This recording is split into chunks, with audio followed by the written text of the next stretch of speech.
here's a scenario for you, all right? You go to the hospital, you get a CT scan.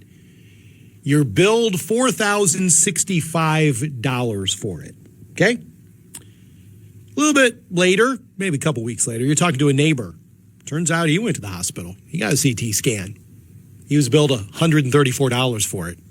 What is going on? My healthcare expert is Paul Seegert, back on the line to talk it over with me. Paul, welcome back to the show. Good morning. Thank you. So, Paul, these price disparities for the same thing, that's the key here, for the same thing. Right. What is going on? Well, what is going on is we're just starting to get we're getting a little peek into what's been going on for a long time. When you don't have transparency, you get all kinds of funny business. And that's why most hospitals are not compliant with the transparency rule that's been the law of the land now since January of last year. They don't want to broadcast to consumers that they oftentimes have more than 150 prices for every procedure that they perform. You just totally dependent upon who your insurance company is, what the arrangement they have with that hospital is, what plan you're in, all kinds of factors. And it can lead to a really wide range in pricing. So really, Paul, I mean, we often hear the phrase deep pockets.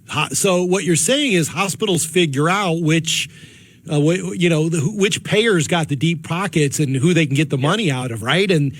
So they know this, and that's what's going on. Exactly. Yeah, and they have to get it they have to overcharge some because they undercharge others. Mm-hmm.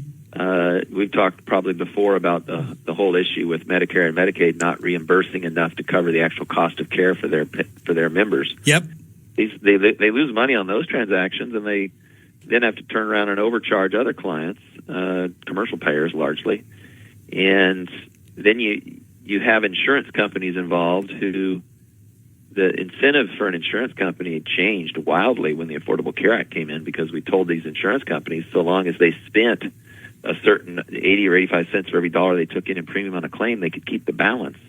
Then you send them into the negotiating room with the hospital to negotiate what the plan's going to pay, knowing that they're in this cost-plus model. You really can't expect them to, they do better when claims costs go up is the short version of that story.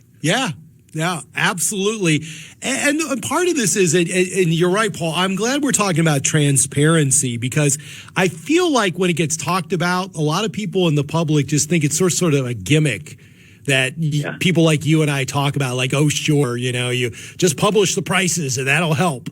But honestly, this is a great example that the more that you know as a consumer, the more it would put pressure on hospitals to bring prices down or make them reasonable, wouldn't it?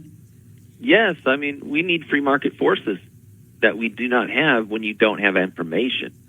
A consumer can't consume well without some basic inputs, quality, cost, things that we easily get in all the other areas that we consume. Yeah. We don't get in this healthcare insurance payment model.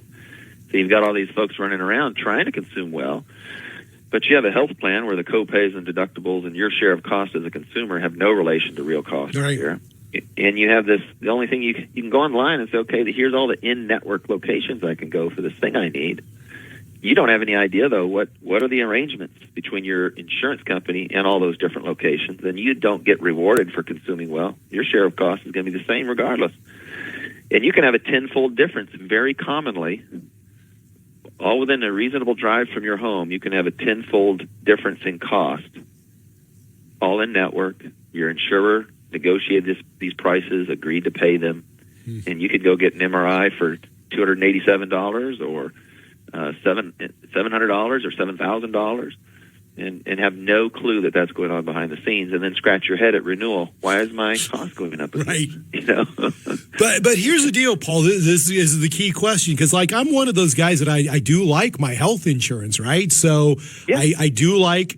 I go to the doctor. I think my copay's fairly reasonable, all that stuff. So I actually don't worry about this. So how can you incent a guy like me to think more about price and actually bring free market forces to bear? Well, we need to create different. We need to create plans that work differently. We do that on a case by case basis with employers. We need to do it more broadly in the system. So I think conversations like this are going to help and do help. But we need to create a situation where if you're in that same scenario you just described, where you have a copay and you get to go to a provider, we need to make it easy, just like we do for everything else, right on your smartphone. And this does exist. We just need to make it more broadly available, where you could go on there and say, hey, here's the top quality people that do this service that I need, and here's some cost information.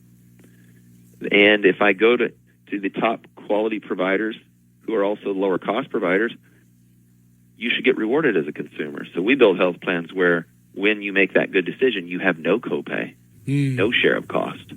And we need to make that how the system works. There's lots of pressure against it. Hospitals don't want to be subject to free market forces. Broadly, the industry doesn't. But it can be done, and it does work. And if you need proof of that, just look at all the procedures out there that are elective, where insurance isn't involved. Yeah. They give you that information freely because they're competing with their peers for your business. Whether you're getting whatever that might be, a cosmetic procedure or LASIK or whatever. Mm-hmm.